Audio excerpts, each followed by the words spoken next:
Olá! Já aconteceu de olhar para um raio-x e ver só um monte de borrão preto e branco? Pois hoje a gente vai aprender a decifrar essas sombras como se fossem um livro, descobrindo as histórias que elas contam sobre o que acontece dentro de um corpo.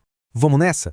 Para começar, que tal um mistério? Essa aqui é a radiografia do abdômen de um cachorro. À primeira vista parece só um monte de mancha cinza, né? Mas se a gente olhar bem de perto, tá ali, um prego. Como é que essa imagem consegue nos revelar isso e muito mais?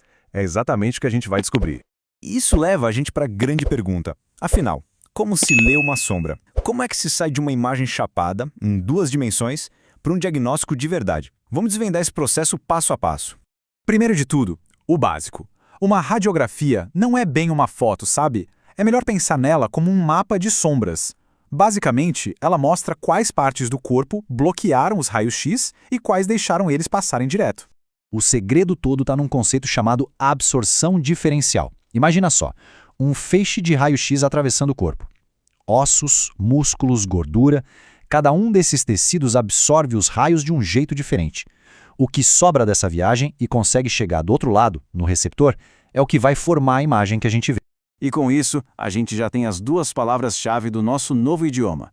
As áreas escuras, por onde os raios passaram sem dificuldade, a gente chama de radiotransparentes, tipo o ar. Já as áreas brancas, que barraram os raios, são as radioopacas, como um metal ou o osso. Pronto, com isso já dá para começar a ler. Agora, a parte mais legal. Por mais que pareça ter 1 milhão de tons de cinza, tudo se resume a 5 opacidades básicas. Pensa nisso como se fosse o nosso alfabeto radiográfico. Depois que você aprende essas 5 letras, dá para começar a ler qualquer imagem. E tá aqui ele, o nosso alfabeto. Indo do mais escuro para o mais claro, a gente tem ar, que é pretão, depois vem a gordura, um cinza bem escuro, água e tecidos moles aparecem como um cinza médio. O osso ou minerais já são um cinza clarinho, e por último o metal, que é aquele branco que chega a brilhar. Basicamente, tudo que tem no corpo se encaixa em uma dessas 5 categorias. Agora, vamos voltar para o nosso cachorrinho.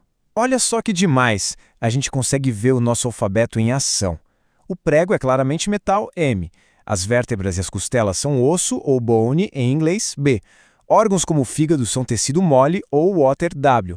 E aquelas linhas mais escurinhas entre os órgãos, aquilo é a gordura, ou fat, F.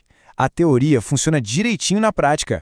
Ok, então a gente já sabe o alfabeto. Mas e a gramática? Acontece que as sombras podem sim ser bem enganosas. Dependendo de como a radiografia é tirada, a imagem pode ficar distorcida, criando umas ilusões que mudam completamente o formato das coisas. Como a fonte destaca bem, distorção significa que o que a gente vê na imagem não é um retrato fiel da realidade.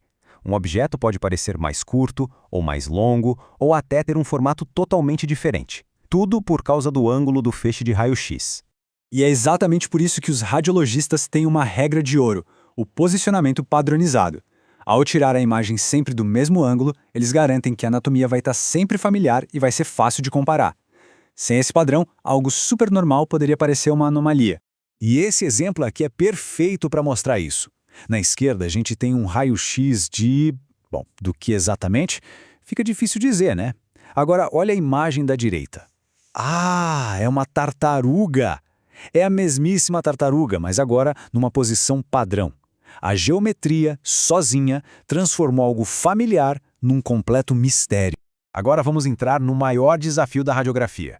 A gente está pegando um corpo tridimensional e esmagando ele numa imagem bidimensional.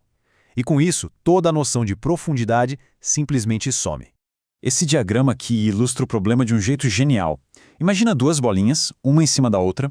Se o raio-x vem de cima, as 2 vão projetar uma sombra só. Olhando a imagem final, é impossível saber se é uma bolinha ou 2, ou onde elas estão no espaço.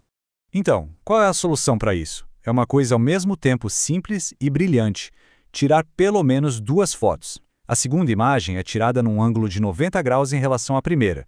O nome técnico para isso é projeções ortogonais. Comparando as 2 imagens, o nosso cérebro consegue reconstruir a realidade 3D.